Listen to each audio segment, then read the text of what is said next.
just some inside baseball kind of politics in terms of Joe Biden. It's been very fascinating over the past couple of weeks, and there have been some stories written about this, that Joe Biden has an increasingly big role with the president in terms of having his ear on foreign policy issues. And we all remember Joe Biden saying at one point that, he was offered the Secretary of State job, but he decided to take the vice president's job instead. Where does all this leave Hillary Clinton, who is in Tbilisi, Georgia today, while Vice President is in Iraq?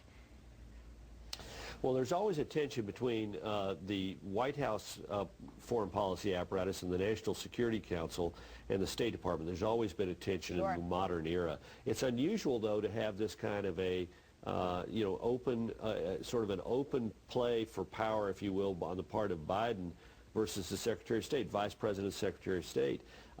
Personally, I hope Secretary of State Hillary Clinton wins out if there is truly a battle, because since his election to the United States Senate in the early 70s, Joe Biden has been on the wrong end of virtually every foreign policy dispute since then. I'm not a fan of all of his views. He's ended up being on the wrong side of virtually every policy dispute in an international front since the early 70s. And frankly, Hillary Clinton has turned out to be a quite able and effective Secretary of State.